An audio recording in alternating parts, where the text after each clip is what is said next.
This is Chris Payne from Euclid, Ohio, and you are listening to BBQ Central. Let's go! We'll do it live. Okay. Well, do it live! I'll write it and we'll do it live! So to get that perfect barbecue, you use wood. Are you sure it's safe? Whatever. We put the lighter fluid on, strike the match, and... Oh! Should we call the fire department? That might be a good idea.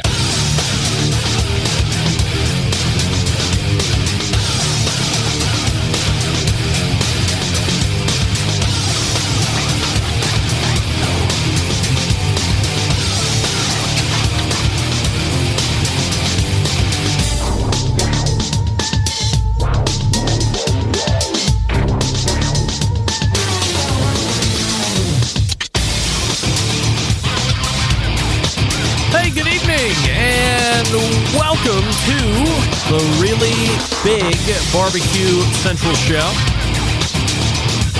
This is a show where we talk about all things that are important to the world of barbecue and grilling, originating from the Rock and Roll Hall of Fame city of Cleveland, Ohio, the barbecue capital of the North Coast. I'm your program host, Greg Rempe. Happy to have you. If you want to jump in on the show this evening, please do so by using the two following bits of contact information. You can get in touch with the show by calling 216-220-0966. Email Greg at the bbqcentralshow.com. On the Twitter and Instagrams at BBQ Central Show. Anything else you want to find out about the show can be found at the main website, thebbqcentralshow.com. And here's what's happening in case you get the newsletter coming up in about 12 minutes from now. It is the first Tuesday of a brand new month, so we know that's going to bring a visit from two regular guests that visit us on the first Tuesday of the month.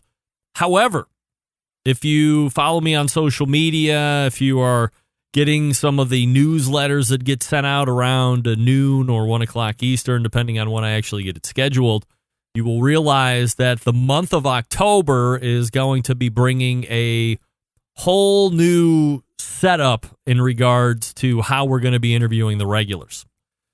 I thought it was important and unique to this show to be able to have, let's call it a reference piece, where if you're new to the show, you're semi-new to the show, and you've heard of these names that I have on that are the regulars, but you don't know the background, or as I'm terming it, the origin stories of each of these folks.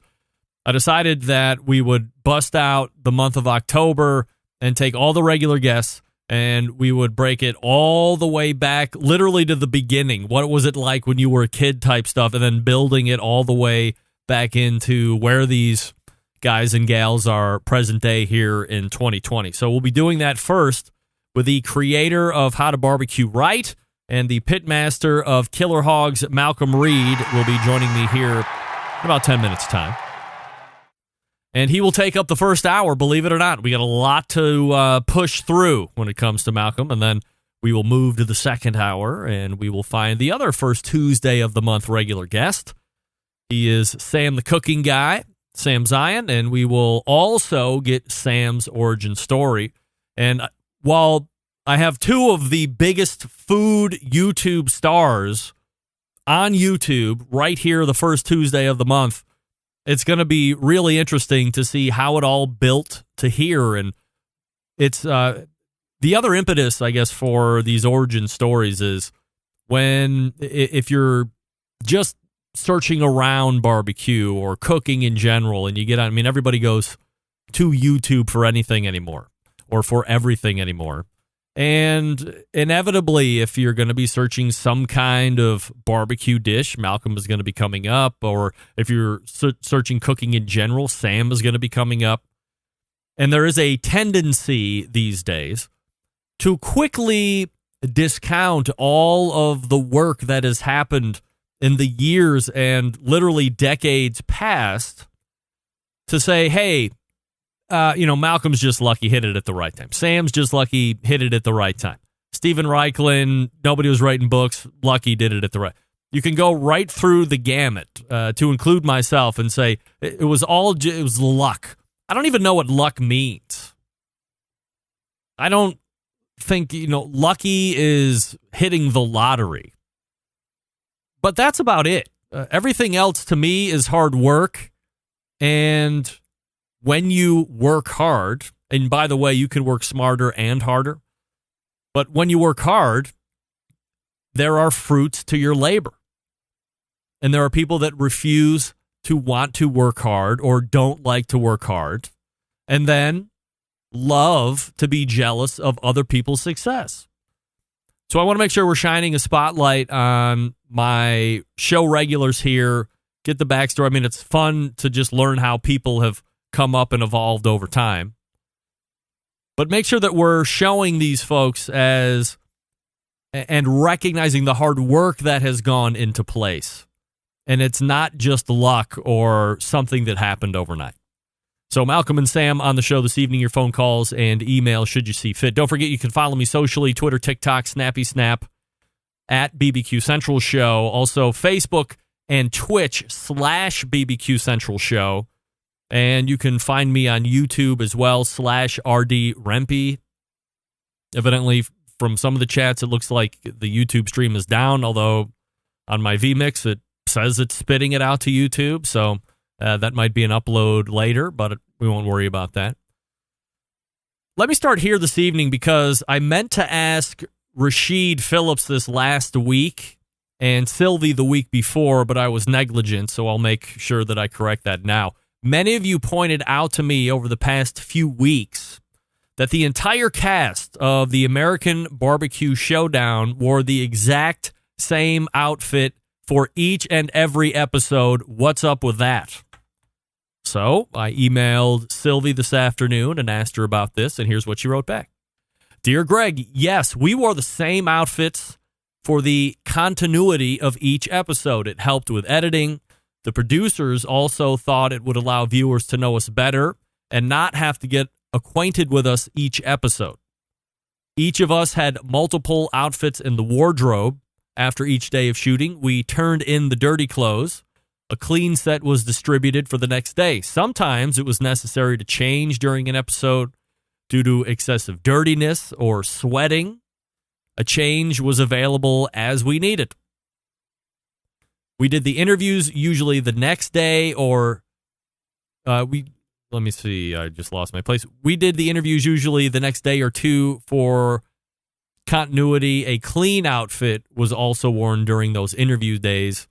Wardrobe checked us before shooting began each episode to make sure we had the same accessories, shoes, socks, and hairstyle each and every episode. So if you thought you were the clothes detective on the American Barbecue Showdown and was like, hey, how come these people are wearing the same damn clothes every single episode? That's gross. Not to worry. They just had 20 different pair of the same outfit or 20 different outfits that are exactly the same. Now, as I watch television, I would like to think I'm a fairly keen individual. So while I appreciate keeping the wardrobe continuity as a visual indicator on who I'm watching, maybe into the third or fourth episode, I would get to know the people's faces, the names would stick, and you could drop the wardrobe continuity, but that's why I'm here doing a show like this, and I'm not involved with television. They would certainly know more about that than me. But that's right. You saw the same exact outfits for 8 episodes, and that's why, brought to you by Sylvie Curry, 3rd overall finisher in that show, by the way. And if you haven't watched it yet, I've just ruined it for you in a little bit. Also, if you're a fan of podcasts, let me turn you on to the latest running episode of the Digital Hospitality Podcast hosted by Sean Walchef. This one deals specifically with mental health, and I still think there's a stigma about that. People don't like to talk about if they're depressed or not feeling right, or the fact that they can just afford to get counseling or they see a therapist. There's a lot of things going on in the world today, and sometimes it's nice to talk to somebody that is a professional. not somebody related to you or a best buddy or, anything like that, but somebody who is trained in dealing with mental health. And as I listened to this Monday morning yesterday, it was very impactful, very inspiring. So I would suggest that all of you get over to the Digital Hospitality podcast feed, however you find that, and listen to that. I think the guy's name was Daryl Stinson. I apologize if that's not his name, but he had a truly unique story, gut-wrenching at points, and then the overarching mental health and mental well-being topic that they were discussing and why that is important. I mean, it continues to be important. So I highly recommend you get over there and listen to that. It's like an hour or less, so real easy listen. All right, Malcom Reed coming up out of the box. When we come back, I'll talk to you quickly about the BBQ Guru. As we have always believed, outdoor cooking can be easy and fun, and it should be. It can be easy and fun if you use the Monolith BBQ Guru Edition grill. Why? Great question. The Monolith happens to be the world's first temperature-controlled smoker with a built-in power draft fan. That means smarter control and greater freedom with automatic temperature controllers. Easily choose your cooking time and temperature and let the Monolith do the work of a sous chef or a barbecue pitmaster. With minimal effort, you now have oven-like precision at the grill, and you can serve the tastiest, juiciest meals each and every time. If you currently have a Guru controller and you buy a Monolith, all you have to do is hook up the controller right to the built-in power draft fan, and away you go. You have the option of upgrading that controller technology if you see fit. Ultra Q, DynaQ are the two newest controllers. So check that out if you want. If you've never seen them before, head on over to the website, bbqguru.com.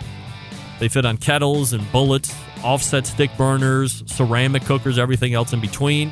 If you have any questions, give them a call, and they will answer all of your questions. 800-288-GURU. That's 800-288-GURU.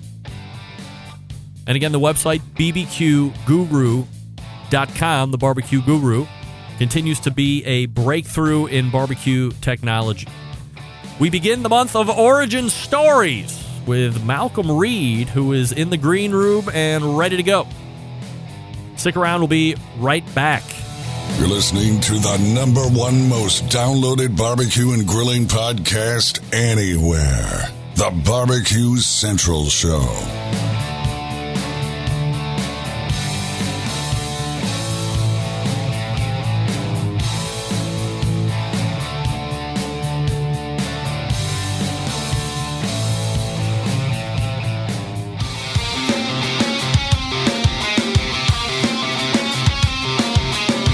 Broadcasting live from the Barbecue Central Show studios in Cleveland, Ohio.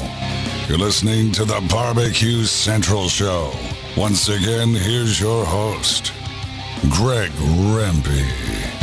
All right, welcome back. This portion of the show being brought to you by Butcher Barbecue, makers of award-winning injections, marinades, rubs, seasonings, barbecue sauces, grilling oils. All the Butcher Barbecue products tested on the competition circuit as well as backyards worldwide. Be the pitmaster of your neighborhood and visit butcherbbq.com to stock up now. Always trust your butcher. Just communicated with Dave yesterday, and he said he's got some new podcasts getting ready to hit his feed as he is overcoming some health issues. So we wish him a speedy recovery and continued health. Hope you're doing well, Dave. All right, joining me now, and as I had mentioned at the top of the hour, all of my show regulars this month are going to join me in doing their own origin stories, and batting leadoff is none other than the pitmaster of Killer Hogs competition team and the co-creator of How to Barbecue Right. Malcom Reed joins us on the show. Hey, Malcom. What's happening, Greg? I am looking forward to doing the Malcom Reed origin story. And by the way, might I compliment you on a fabulous-looking whole studio, and we've linked up. You have your podcast, like real-ass microphone and everything, so we're ready to drop it large. Yeah, I hope it sounds good, man. This is the first time I've done anything live in the studio. So Sounds good, looks good, so we are off and running. So Let's go ahead and roll it all the way back, Malcolm. Let's talk about when you were a young lad, where you're originally from. Did you do any moving around as a kid? And we'll start from there. Well, I grew up in Memphis my whole life. My family comes from, well, half of it on my mom's side comes from Arkansas. My dad's side comes from West Tennessee, where they took that North Carolina style whole hog barbecue and had these old, brick smokehouses. And that's what I grew up around. Whenever we went to the country, that was, going up to McNairy County. If you've ever heard of that place, it's kind of famous for Sheriff Buford Pusser and a lot of moonshine. But, Yeah. but that's what they did, man. They made moonshine and they cooked hogs. And I remember as a kid, every time we went, we would go to, one of the barbecue joints up there and we would get this hog and you get it, pulled and extra crunchy, and they would just have these whole hogs laid out, and you go in there and smell great because they've been cooking them for days. And they only did it on weekends. It was only open like Friday, Saturday, and maybe a little bit on Sunday, but that was it. Whenever they were out, they were out. You had to wait a whole nother week. What were you like in elementary school, and as you get through like elementary, middle school? I mean, were you a kid that was just into stuff, or what do you remember? Oh man, I was into all kinds of stuff. My dad always wanted me to be a musician. So I remember, being real young that, it was always guitar lessons, piano lessons, drum lessons, stuff like that. The guitar stuck a little bit. I mean, I still have one in my office here. I pick on it, but I'm not a musician, but also grew up in the kitchen. I mean, every one of our family gatherings was, usually around a barbecue of some kind, whether it was 4th of July, Memorial Day. Even I remember it being cold and we would be outside and some of the men would be smoking stuff. I mean, they had this old refrigerator they converted into some type of smoker. It was one of those old metal ones with the latch on it, And so it was cooking and music and sports and just all the normal stuff kids were into. You said your dad wanted you to be a musician. Probably was into music. Is that why your brother's name is Waylon? Yeah, I think he wanted to name me Merle, but my mom vetoed him on that. So he got the big Waylon. You had kind of broached this subject already, but there is a common thought that people that grow up in the South are also exposed to family cooking, taught secret family recipes, and the like. So you had mentioned the barbecue, but just from in general cooking, is that something that you were also exposed to at a young age? Oh, constantly. I mean, both sides of my family were great cooks. I mean, from my grandmother to my mom, my dad even, he could cook as good as my mom, a lot of things. And so in the South where we are, everything revolved around the kitchen. That's where people hung out. When you had, friends, family come over, for some reason it was always around the kitchen. And I kind of grew up with a Pentecostal background. So, that was a big thing in the Pentecostal religion. They don't have any other vices. So they just like to eat. So food was a big part of it, and the music too, and so I have some of that, the Pentecostal music background with what I do. So the barbecue that you were exposed to, is it like everybody else was seeing as much as you were, or was your family particularly invested in Southern style barbecue that you remember? Well, that's the only style we knew. We didn't know it was such thing as Southern style barbecue. That was just barbecue to us. And it wasn't until getting into high school where we would go to the barbecue festivals with friends, or our parents would take us and drop us off. And it was like a big carnival. And South Haven had a big Spring Fest, which was like a precursor to Memphis in May. I didn't know what Memphis in May. I mean, it was a cotton festival back then when I was real young, and then it turned into Memphis in May. But it was still really, really young. It wasn't, competition barbecue was just getting going, and I got exposed to it. But to me, it was just a fun time. Everybody was hanging around, and they were cooking barbecue. I didn't pay much attention. It wasn't until later in high school, early college, where we got a good dose of it. When you're getting through high school, I mean, that can be a challenging time for kids, depending on what they're into or if they're hanging with the right clique, what have you. But what were your memories of high school, and were you into sports or academics, or what did you have going on from extracurricular activities? Well, I got a car. I had an uncle that gave me he sold me a car. It was an old Pontiac Grand Prix, like in 1981. Yeah. Sold it to me for like $1, but we had to go get it in New Albany, Mississippi. So I remember that trip. I was like 14, and it had to sit in the driveway for a year before, I got my learner's permit. All I could do was back it up and down the driveway by myself, and then my mom and dad would let me drive with them. But I immediately went to work. As soon as I got old enough to get a job, I went to work because I had to pay for my own insurance and pay for gas to ride my buddies around.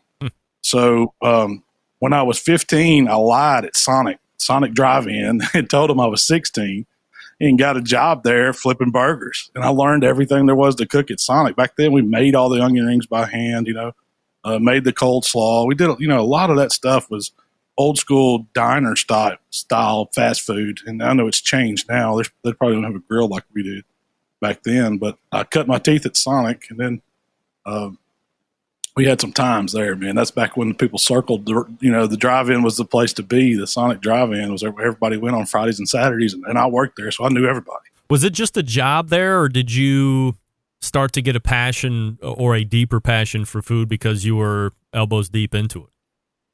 I did. No, I really learned. I loved the kitchen at that point. Now, it wasn't just fast food. I wasn't crazy about cooking that. So I know I worked at Sonic for a little while. Then I went to work at Pizza Hut. Some of my buddies were working over there, and I learned how to do pizzas and run the kitchen at Pizza Hut. And that's back when we were really hand tossing them and doing some cool stuff. And they at our Pizza Hut, they had draft beer. They didn't have it at all of them, but back then they had draft beer. Well, being 16, 17 years old, we kind of changed Pizza Hut's policy on draft beer. I think we may have had a few too many there while we were working or after hours, but we had some good times. We would this is a quick story. When Pizza Hut would close, we would invite all our friends over, and we'd take all the tables and block the doors, and we'd have fight night. It was just like WWE wrestling right inside Pizza Hut. We'd clear out all the tables, and man, the cops would get called sometimes, but we had a blast up there. Do you guys have like a belt and see who was champion of the week that kept getting passed along, or it was just slobber knockers all around? It was just free for all Royal Rumble style. Wow, I would love to see that. All right, so high school ends, and you're off to college. Where do you go to school, and what do you study, and what do you remember about college? Well, I went into pharmacy, actually, and I went to Northwest Community College, a junior college down in Senatobia, Mississippi first for my first 2 years. And that was my first experience being away from home. I wasn't far from home. It was like 45-minute drive, but we actually lived on campus and had a big time. I learned a lot of stuff in college. I recommend everybody go away from home a little bit at first to get a taste of what it's like to have to take care of yourself, have to cook for yourself. I remember grilling and, doing a whole lot of stuff for the guys back then and hanging out and field parties and stuff like that. But then I went to Ole Miss, and it was a whole different ball game. After that, I decided I wasn't going to cut it in pharmacy school. I got into pharmacy school, but then I said, this isn't for me. You got to apply yourself a little too much. And I was still trying to work at the time. So it was that didn't work. It's, college is weird. I don't want to diverge too much, but I think there is maybe an inaccurate pressure that I know. So it would be like our parents' generation, really. And I think to a large part, for our generation, people our age, there was a need to have a college degree in order to get a decent job, whatever that means anymore. But I think that's kind of fallen by the wayside. Obviously, trades have suffered tremendously. Nobody's getting into trades anymore. Nobody wants to do that kind of work anymore. But when you're 18, what do you really know what you want to do for the rest of your life? It's insane to think that kids feel the pressure to have to go off to school for 4 years because they have to, and then try and make that right decision at such a young age, being exposed to nothing, to pick a career that they think they want to spend the rest of their lives at. I would love to see a thought adjustment as far as that's concerned. But what do you think about college present day? Well, I wouldn't trade my college days for anything. Oh, man. I get it. I'm there. I'm totally there with you. No doubt. But yeah, as far as knowing where you're going to go and what road you're going to go down, man, I'm proof. I never would have thought I'd have been in barbecue. I've always said that I think people, I think it would be better if when you got out of high school, you had to go work a couple of years, get a dose of paying bills, get a dose of real life, and then get to go to college, because you would appreciate that education after that, yeah. that you could better yourself. Because, I see it all the time, and I'm not a victim of it. did it all to myself. But I had too good of a time in college, and I still have a great time. I don't think I would change anything. No doubt. All right, so we're out of college. Do you have a job right away? Do you move back home? What are you doing, post college quickly? I pretty much worked the whole time. I mean, I was, when I got out of high school, I got a job at Walgreens, worked my way up to a pharmacy tech there, and was still working. And then the casinos had opened up in Mississippi, so I went and got me. It was paying better after I decided I wasn't going to go to, change my major, and so I went into architecture, got me a job at the casinos, and then just kept. I mean, I went to school for like 8 years, Greg. I was like Van Wilder. I kept. And I worked at the casinos too, and had a blast doing that. I mean, I've had a fun time all the way up till I was, I guess, 28, 30 when I decided it was time to settle down. But I was cooking all that time too. Yeah, I was going to say, like, through this time, where is your culinary development? Well, that was the last restaurant that I ever worked in. When I was in, I guess, freshman in college before I went to work at Walgreens. After that, I got into competition barbecue. I had a buddy that his dad actually had the Killer Hogs team first, and they'd been doing it for years. It was a bunch of hunting buddies, and they got old enough and decided they wanted to retire. They asked the young guys, me and my buddy and Waylon, and there was a bunch of us, and we said, yeah, we'll take it over. But it was just like a big fraternity party to us when we had barbecues. We didn't care if we won or lost, and we didn't really get into the cooking until we messed up and got a couple calls. And then me and Waylon kind of said, hey, wait a minute, there's something to this. We could win some money doing it. And so we decided to spend $1 million chasing this barbecue thing. And it turns out you didn't make any money. You didn't win a lot of money, but it sure was a lot of fun. How old are you guys when that gets exposed to you? I would say we were probably early 20s. Right. Early 20s, yeah. Real early, no doubt. When do you meet Rachelle? Regale us with a love story. Yeah, so I was already doing competition barbecue when I met her, and I had some friends. We were hanging out, and Springfest was coming up, and Rachelle, she would move to Memphis area because she went to Mississippi State, and that was where my friends had moved back, and we needed a grill for Springfest one year because we were going to have this big party. We needed something bigger to cook a bunch of food on. And Rachelle was hanging out. She said, well, my dad's got a grill. I'm sure he would let y'all borrow it. It's down in Jackson, Mississippi. We'll have to go get it or get him to bring it. And I was like, that's the girl for me right there. She's willing to ask her daddy if I can borrow his big grill. And the rest is kind of, it was like, I don't know, we were destined to be together. So, would you say like love at first sight for you? Oh yeah, definitely. What about her? Definitely. I don't know. She probably thought I was a little, too wild. I don't know. I was smitten. I doubt she was. It took me a lot of convincing. I think we dated for about 6 years. Off and on. That was what I always told her. When I finally did, I told her, we started talking about getting married, and I said, well, I'll propose to you if we could make it 12 months without breaking up. And then when I proposed to her, I said, we got to make it 12 months before we're going to get married. I got to make sure this thing's going to last. Just like you were waiting for the other shoe to drop or something. Oh yeah, but she couldn't beat me off. She'd always try to run me off. I'd come back, like a lost dog, I guess. Your cooking skills at this point have become fairly refined. Was she somebody that was into cooking as well? Or did you have that in common too? She came from that same kind of Southern family background where everybody, the grandmothers on both sides cooked, and they had these. Her granddad threw these huge, I guess you'd call them communal 4th of July parties. And they weren't really parties. There was no politics involved. It was, different church groups and things like that. But their families was huge anyway. But it would end up, everybody from the county would come to her granddad's place to cook hogs and sheep and goat and fry catfish. They did all this stuff. So it was a big deal. It still amazes me when I go down there at all the food they have. When do you guys decide that you want to start a family? Well, we were going to take it easy. So we got married, and then we went on our honeymoon to Jamaica, and we come back, and that was like in November. And then it's like January, New Year. She's like, I'm not feeling well. I think I'm pregnant. I'm like, there's no way, it takes forever. All of our other friends said it takes a long time, And so 9 months later, Michael's born in September. So it was like, wow, we didn't get to do that whole newlywed thing. I think that year I cooked, man, like a dozen barbecue contests while she was expecting. And I remember her coming out there to most of them until it got to the very end where she couldn't help out. But that was when we were first kind of getting some traction going and people were recognizing us. And so it was tough, man. It was a challenge back then. Yeah. I mean, what's it like going from just having it be you two and you think maybe you got it 2, 3, 4 years, whatever the plan was before kids made sense. I mean, kids never make sense.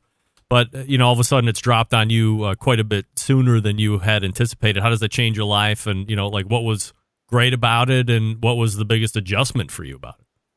Oh, I mean, now don't get me wrong. It's great having, being a father, being a husband, having a family. I mean, we only have Michael. He's the only one. But I remember when they handed him to us, when we got in the car leaving the hospital, we have to, the nurse comes out, puts him in the car seat, checks your car seat.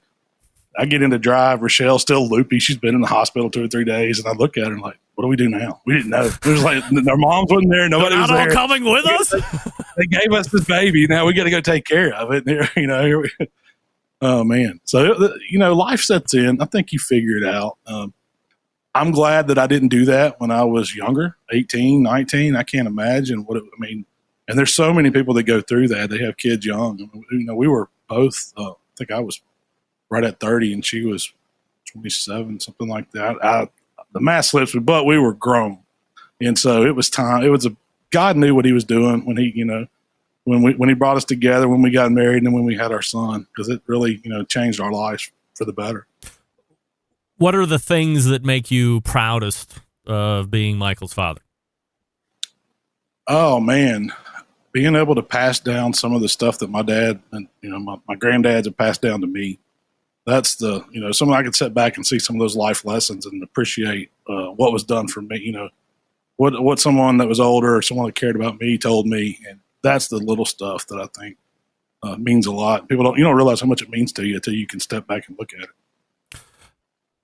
We'll get to the YouTube stuff here in a second, but there's obviously another side of the business for the How to Barbecue Right brand, which is, of course, the Killer Hogs rubs and sauce, all that good stuff. So when does that start first, or does YouTube start first? No, YouTube. I guess the rubs kind of started first because we got to making those. Being in NBN, we always had judges that would sit down in front of us, and we had to tell them our process. So we would try to make these really good rubs and seasonings, and that'd be part of our story to try to win us some barbecue contests. And so we got to where we were making, barbecue rub, taking it to contest with us, fresh batch every week. And people started wanting some of it, buddies and stuff. They'd say, make me a pound or two here or there. And so I decided that, if I'm doing that, I'm selling a little bit of it. I might as well, try it. And then I was working for an architect firm, and I got laid off then. It was back during when the recession hit, the first one. I guess it was 2008. 08. And so I started, I couldn't afford to get it bottled at the time. And so I was mixing up, I would call them, I don't know, craft batches, I guess, on my kitchen table. And I bought me some bottles, and I'd bottle them, and I bought me a heat gun, I'd heat seal them, and I would sell them to people. And it was totally bootleg. Don't do that. I don't tell anybody to do that. Do not do that. It's that West Tennessee background. Some kind of way, yeah. But, I did it, and enough people started buying it. And this was back, I guess I did have a newsletter. Rachelle had the idea to start us a website when she first came on. She was into that. And then she wanted me to do this newsletter, writing recipes or what I was doing. So I started that. And I'm no English major at all. I did horrible in English. I hated writing. But she got me to writing these recipes and writing about what I was doing in my own voice. And so people started gravitating towards that and subscribing to the newsletter and buying a bottle of rub or two. I mean, I had one rub was the only product I had forever. I mean, it went a long time. I would make up multiple SKUs of it. I would have a 1-pack, a 3-pack, a 6-pack, a 3-pound bag. It was all the same stuff, but it looked like I had a lot of products, but I really only had one. And so we just started from the ground, and I added a sauce eventually, and then I've added some other AP, I think was the next one, and finally got to where I could work with a co-packer, and that was, that changed my whole game as it gave me more scale. And we've just went from there. We've been working hard and grinding ever since we first started. It's all we didn't have a choice. Well, I think the newsletter was, and I might have had you on the show previous to that, but I remember the newsletter being a real bridge to getting our relationship going. And, it always seemed timely where that How to Barbecue Right newsletter would come out and you were talking about, how to cook the pork chop the right way, or, here's what I think about cooking ribs. And, I would have you on and we would go over that a little bit more in depth. But that's kind of really where our, relationship started. And that now, we're talking, 10 plus years ago at this point, I would assume. I know it's been longer than 10 years. It's been a long time, Greg. I remember I was doing it out of a bedroom in my old house. I remember being on the show, and one night I put a banner up behind me just to try to get the rub some publicity on your show. That's how hard up I was. Yeah, it's been a long time, and it's been a great relationship. So, Malcolm, I'm going to put you on hold here just for 1 second, and when we come back, then we'll get into the YouTube stuff here and catch us up to present day. We're talking with Malcom Reed from How to Barbecue Right and the pitmaster of Killer Hogs. By the way, if you haven't tried his rubs, buy them. They are really good. You'll thank me later, and you can thank Malcolm too, since he made them. I'll talk to you quickly about Big Poppa Smokers, the #1 online shop for all things barbecue, a curated selection of only the best outdoor cooking and grilling supplies, and it helps you get you on the path to better barbecue results in no time. Everything at Big Poppa Smokers has been pitmaster approved by Sterling Big Poppa Ball himself. If you're into rubs and you're looking for rubs, why not try some of theirs as well? They have 13 perfectly balanced flavors for you to choose from.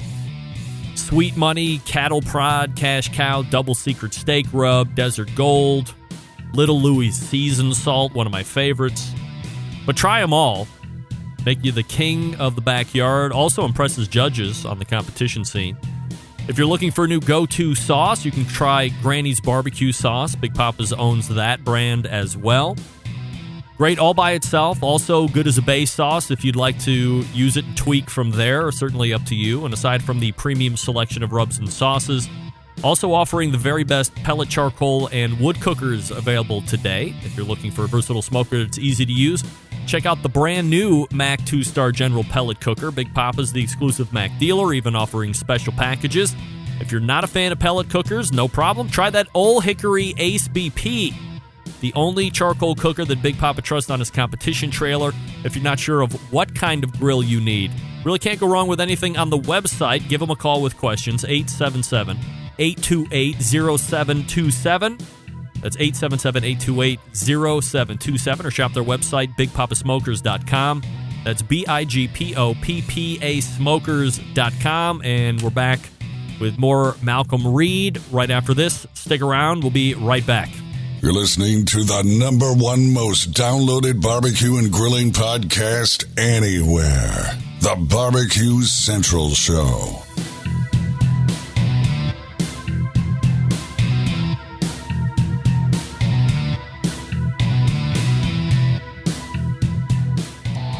Howard Stern, Jim Rome, Dan Patrick, and Greg Rempe. The Mountain Rushmore of talk show entertainment. Now, let's get back to the Barbecue Central Show. Hey, this portion being brought to you by CookinPellets.com, your #1 source for quality wood pellets for all your pellet-driven cookers. Visit Cookin Pellets, COOKIN, CookinPellets.com for more information or to purchase. They also have other products aside from pellets, but get the pellets. They're really good. You can also buy on Amazon.com if you choose. And we're back with Malcom Reed here. Thanks for hanging with me through the break there, Mal. Yes, sir. Let's get into the YouTube side of things. We've covered it from the beginning to where we're at here. When did you first become aware of YouTube, just in general, not as something that maybe you would want to get on or start building a barbecue empire with, but when did YouTube just get on your radar in general? Well, I didn't know a whole lot about YouTube until 10 years ago. That was when we started. We found it because it was an easier way to share large files. We had picked up a sponsor that wanted us to do some video stuff because they had given us one of these little handheld cameras. I think it was called a flip cam or something like that. Yeah. And they wanted us to take it to contest and record what it was like. They wanted to see what it was like to hang out with the killer hogs. And so, Rachelle would take the camera and get a bunch of footage, and it would be, we might be giving some instruction on how we're prepping something for the contest. It might just be some of us partying, having a good time or whatever, just atmosphere. And then we didn't have a way to send it to them unless we physically mailed that camera back. It didn't have a card you could pull it out. Back then, the internet was so slow you couldn't mail these files. The internet took a week to Yahoo, upload. Oh my god! Yahoo server, the mail server wouldn't even hold them. It'd kick it out. AOL or whatever. We couldn't do it. So YouTube had come along, and Shell was doing some marketing work, and they were using YouTube video, early stage YouTube. And she said, we can make a channel on YouTube and share it, and then just embeds a link, and then we can send it to the people, and they can share it with whoever they want to. It wasn't live to everybody. They kind of could pull it and use it how they wanted to. So when we did that, she said, we already had the newsletter going, How to Barbecue Right. Why don't we start the How to Barbecue Right channel and start doing some videos on that? Because we already got the camera, and, so we had to buy an editing program, which we didn't know how. I don't even think we had an editing program. She would just take the file, pull it off on the computer, and then load it straight to YouTube. So there wasn't no edit. It was just raw footage. No audio. The audio was crap.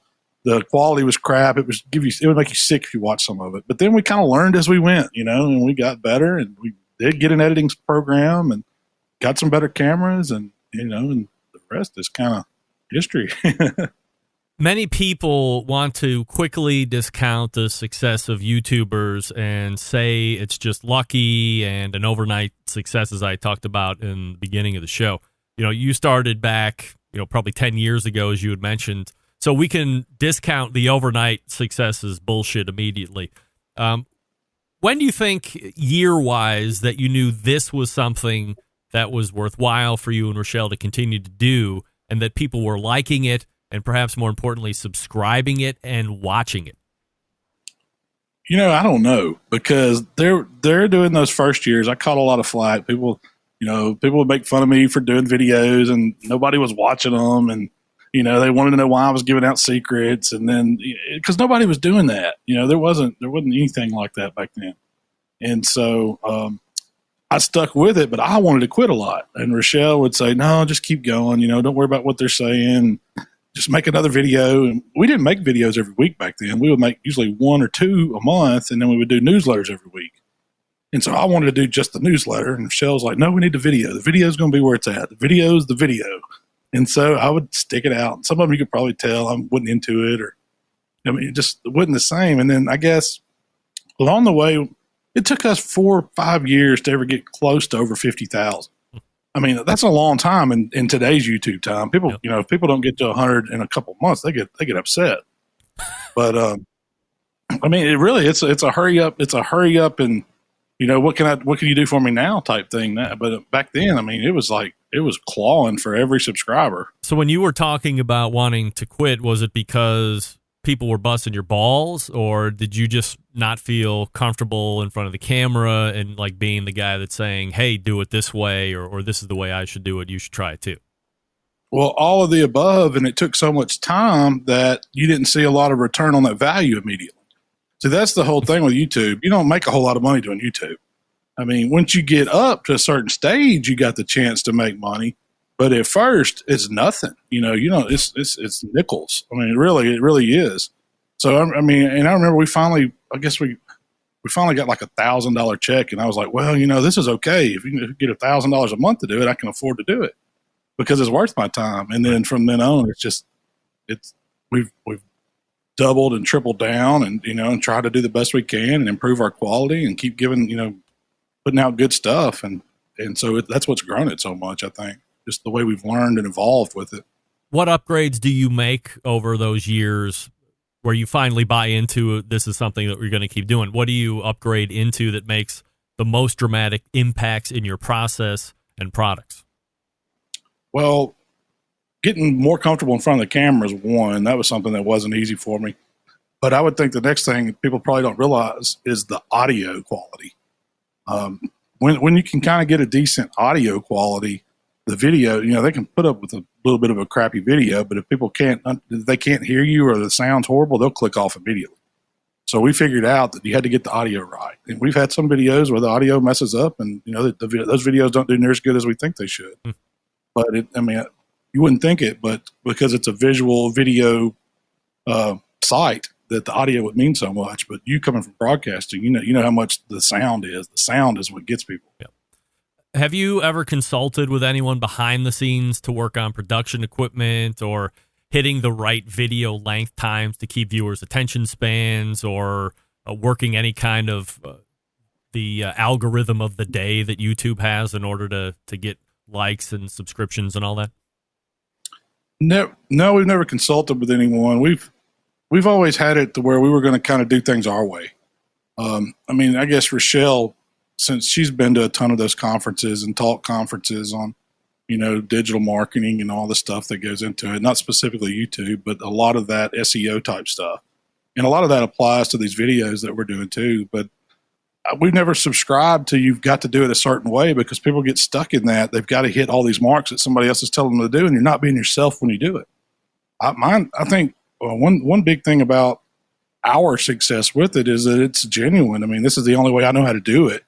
And so it comes off like that when Shell recaptures it. I don't know what it would be like if somebody else was recording it or editing it or changing the sound or whatever, because I just don't know if that magic would be there. But as long as she kind of knows where to be and what to get and how to cut it and how to make me look way better than I am on a video. So is this your full-time job right now, between the rubs and the products of Killer Hogs and YouTube? Yeah, it's mine and Rachelle's both full-time job, and we have, I guess, 5 employees working for us now, helping run the business. So we're trying to get ourselves away from the daily administration of things so we can do more creative stuff, because I think that's what we do better. But there's so much goes into, running the business that makes it challenging. So the income that you guys are generating now is between barbecue products and YouTube, basically? Yeah, pretty much, I would say. And, that's the big chunk of it. All right, so I get a lot of shit for asking this style of question. So let me preface this by saying that you have no obligation to answer with any type of specificity, or you can get as detailed as you want. Certainly fine with me. What kind of money are you bringing in just through a YouTube stream? In other words, I think there's a belief that if you have 1 million YouTube subscribers or 2 million YouTube subscribers or 10 million, you are well into the 6 figures, maybe broaching into the 7 figures.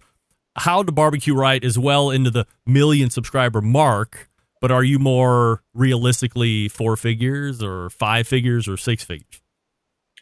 I would say more, it's 6. Yeah. I mean, I don't know if they're going to kick me off. I don't know how much I can disclose. You know how it goes. I don't know. No, we do well on YouTube. It's a good salary just on what we're doing on videos for 2 people. Is there ever a point, because, this is the question that I get asked a lot is, well, do you do anything else during the day? And I always say, hey, my job is selling Class 8 Peterbilt trucks. The show is something that I'm very passionate about, and I've loved doing it for the last 12 years. But I think if this became my full-time job, it would feel a lot different to me. So a long way to go to say, if you are reliant on producing videos to ultimately bring in a large portion of that income for you guys to live on, does it ever feel like a grind to you, or more of a pressure to produce quality content than if you had also, stayed at, doing engineering or drafting or whatever else? Is there a unique pressure on you to make sure that you're pumping out the best products or videos for people to watch in order for you to get that return so you can continue to live? Well, yeah, I think so. I mean, that's what's paying our bills. So we have to, we have to hit that grind, and we have to make the best content we can. We can't just float something out. One, it's a direct reflection on me and what I've done. So I want to always put out good stuff. I mean, they're not always home runs, and I do just a lot of enjoy cooking and sharing. I've always said that if just one person watched it, I would keep doing it as long as I could afford it. I mean, that would be the whole thing. Yep. But yeah, I mean, I went through too with my in my career, I went through 2 layoffs when I was in, the architect field. One when I first got out of school, and then the next one a few years later when the commercial construction here in Memphis took a dip, and it did everywhere. And that second layoff is when I told Rachelle, I'm not going back to that corporate world. We're going to make it at this or we're not, And she had that mentality too, that, well, we buckled down. We can work harder for 2 years of our life so we can live the rest of our life like nobody else. And that's been over 10 years ago. She still got me working that hard every day. So those 2 years was a lie. She should have said 20 years. Yeah, she was training you to get the right mindset. Could you wake up any differently, though, at this point? Because there is, this word pressure isn't a bad thing, right? I mean, I wake up every morning and, the fire's there to go out and continue to make cold calls, continue to work on the show, kind of the burn it at both ends, if you will. Could you wake up different? Could you wake up next week and your foot isn't as much on the gas, or you realize that this is something that you have to do in order to meet your own demand from yourself? Well, it's easy to get burnt out. So we like to take, we have to schedule ourselves times once a month where we're just going to decompress and go do something we want to do, which has been tough this year because we haven't got to do that much. Yeah. But, I don't know. It gets to be second nature. When you're used to working 24 hours a day, we never turn it off. It's our business. So even before we're going to bed, we're still checking emails, answering customer service questions.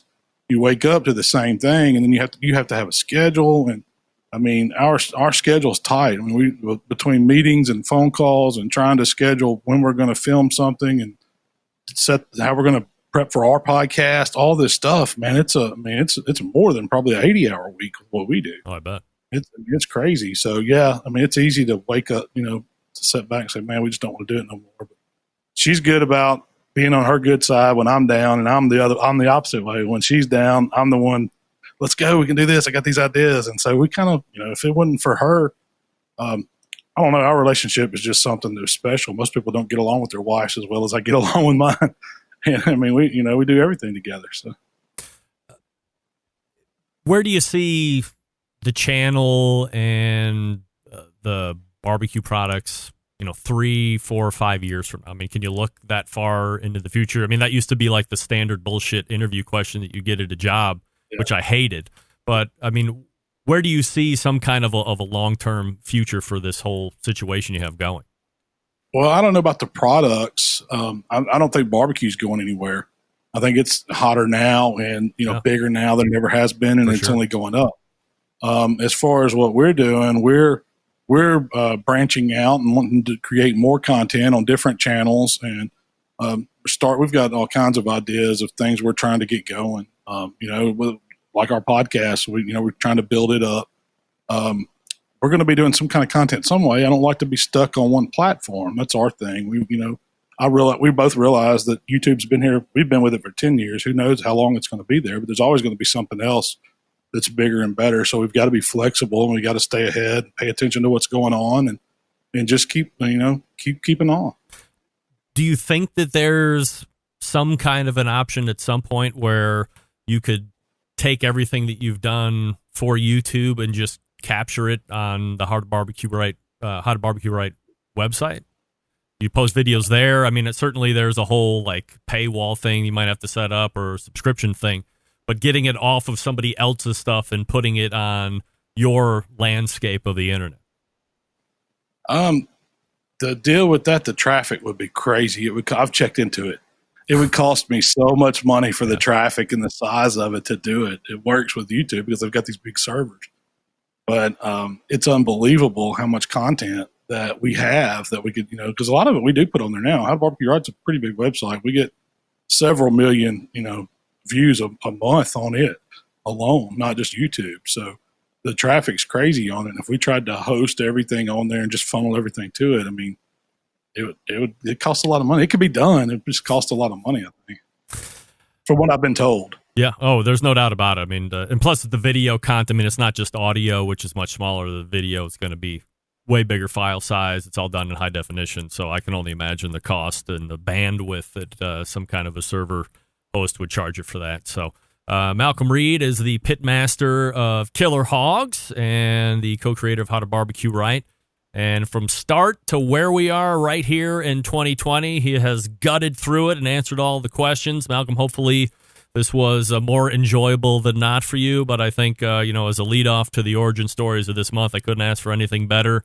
You're the best. We've been doing this for, a couple of years now where you're coming on the show first Tuesday of every month, and I couldn't be more proud to have you on to lead off every month and more thankful that you take the time out to do this with me. It helps lend legitimacy to my show, and I've appreciated the relationship over the decade plus that we've been doing it. Hey, I always enjoy talking with you, Greg, man. It's always fun. So I appreciate you inviting me on every month. It gives me something to do on Tuesdays. Yeah, you got it. And we'll look for you again next month. All right, have a good one, man. All right, there he is, Malcom Reed, right there from Killer Hogs, How to Barbecue Right. And, of course, everybody is over there and subscribed and all that fun stuff. So love your feedback. Evidently, we're down on YouTube. I don't know what the deal is with that. There was something new, of course, that I was really trying to try out, but, that ain't going to work. No. You can't try that out. Hey, since 1983, Pits and Spits has been handcrafting smokers and grills in Houston. Within that time, they've established themselves as one of the premier brands in high-quality offset. And more recently, pellet cookers. Pits and Spits sets itself apart by using heavy 7 and 10 gauge steel in every cooker, fully welded construction that you can feel when you use the unit, and a 304 stainless steel roll top lid and front shelf on every single cooker. Why does it matter? Well, how about this? Using higher quality materials gives you a better product. Pits and Spits smokers reach and maintain temperatures, allowing you to worry more about the meat than the heat. By providing a fully welded smoker, you don't have to worry about grease or smoke leaking out of the barrel or in your grill rattling apart as you move it through the backyard. And by using 304 stainless, you're getting an heirloom quality product you'll be able to pass down to your kids. Now, where some companies focus on being the low-cost provider, Pits and Spits focuses on craftsmanship and quality materials. Are there cheaper ways to make Pits and Spits? Yes. But they don't like tack welds, cheap stainless, electronics you can't trust. Having in-house manufacturing gives them complete control of their design and standards, not something you find brought in from overseas. Their steel suppliers supply materials that can be used in the harshest environments around, so they will perform wherever you are, and their controllers are made right here in the States. So they're able to have unimpeded transparency into the programming. Bottom line, Pits and Spits has a dealer network across the country. But if there isn't one close to you, you can call them at the shop, 844-650-6250. That's 844-650-6250. Whether you're a backyard grill master looking to cook steaks for the fam or a competition team looking to cook 50 racks of ribs, Pits and Spits is a product for you. You can check them out online, pitsandspits.com, all spelled out, or see their Pits in the wild across all social media with their handle, Pits and Spits. All right, let's wrap up the first hour. Stick around. We'll be right back. You're listening to the #1 most downloaded barbecue and grilling podcast anywhere. The BBQ Central Show. Continuing to produce incredibly mediocre content in an exceptionally professional way. You're listening and watching the BBQ Central Show. Once again, here's your host, Greg Rampey. Hey, this portion brought to you by Fireboard and Fireboard 2 and Fireboard 2 Drive. 6 different temperatures simultaneously, connecting Wi-Fi or Bluetooth. Smart speaker compatible. Find out more by visiting fireboard.com or call 816-945-2232. Yes. Who's got Fireboard 2? Who loves Fireboard 2? Most of you, of course. Tom Phillips, love my Pits and Spits Maverick 2000. Wonderful. Thank you, Tom. Doug Scheiding, that was a great interview and very cool to learn more about Malcom. Agreed, Doug. That was great. All right, we're going to load in for the second hour. Sam the Cooking Guy is coming in, and we will learn all about him from birth to 2020. Stick around. We'll be right back.